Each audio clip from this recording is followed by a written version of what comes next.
Hello, everybody. What a great day, what a great afternoon. And it is so great to be here to celebrate a major milestone in the most consequential infrastructure project in all of America, Gateway. Now, as many of you know, for a long time now, this project has been my passion. It's a labor of love.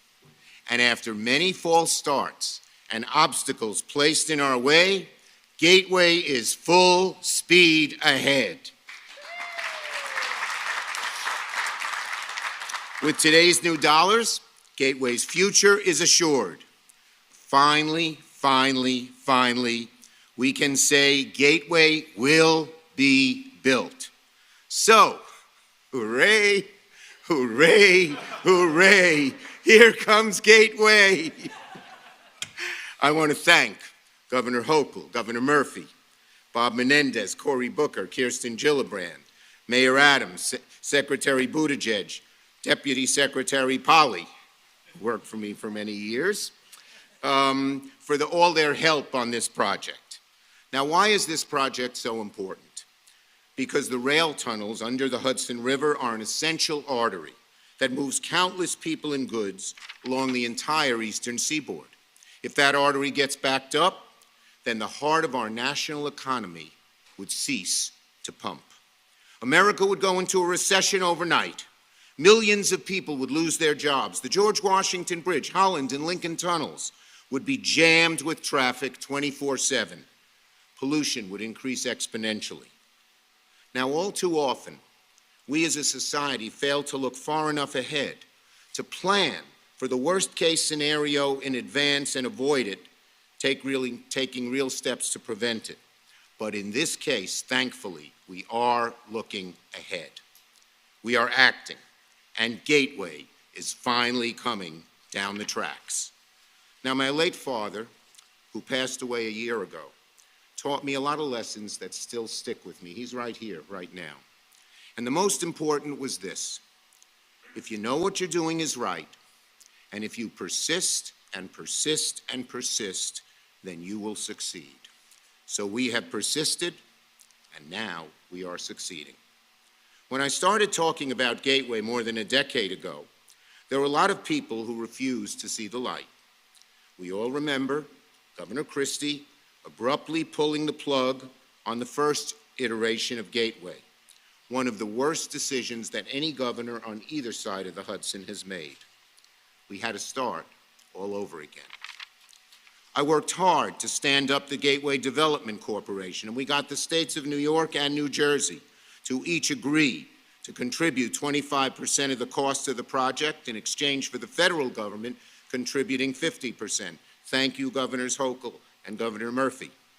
We painstakingly negotiated the technical principles of a financing agreement where federal loans to the states would count as a local share of funding. Once again, we finally had the pieces back in place. And once again, a Republican bully tried to wreak havoc. As soon as Donald Trump took office, he set about sabotaging Gateway by halting all administrative approvals on completely bogus grounds. He said he wouldn't even negotiate on Gateway until there was money to build his wall. He shut down the government for weeks.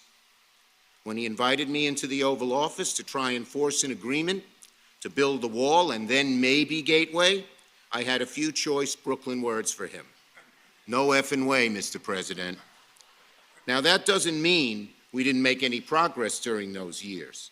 We worked hard in the delegation, New Jersey and New York, to secure tens of billions of dollars in appropriations for various federal spending accounts that Gateway could use once President Trump was gone.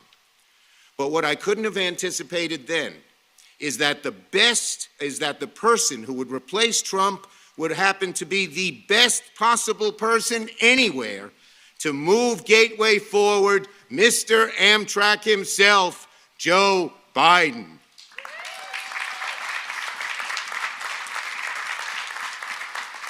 A president who is more interested in tearing down walls that separate us than he is in building them.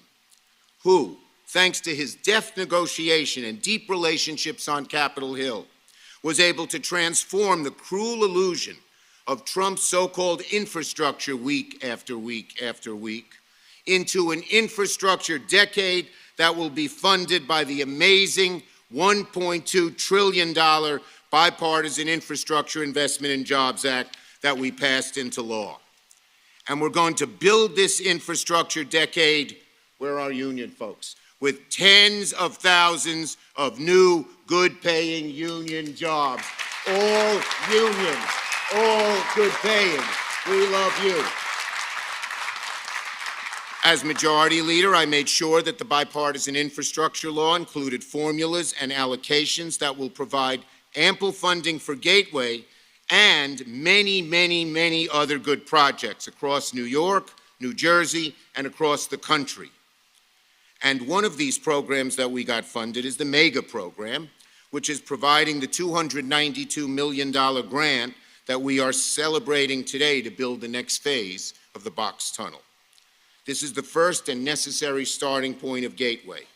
But it's also one of the hardest parts of Gateway because it cuts through solid Manhattan bedrock to form the entry point of the two new underwater rail tunnels that are the centerpiece of the project.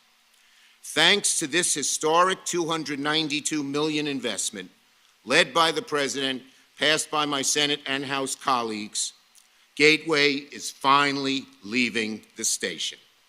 Now, you can use whatever train metaphor you want, anyone you want, but get on the Joe Biden Express now because we are not stopping.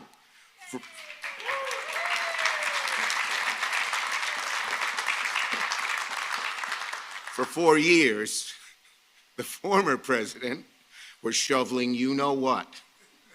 And now we're going to put real shovels in the ground, wielded by real American workers.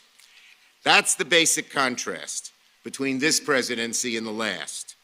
Empty rhetoric versus experienced leadership. Schoolyard bullying versus building consensus. Personal grievances versus getting things done.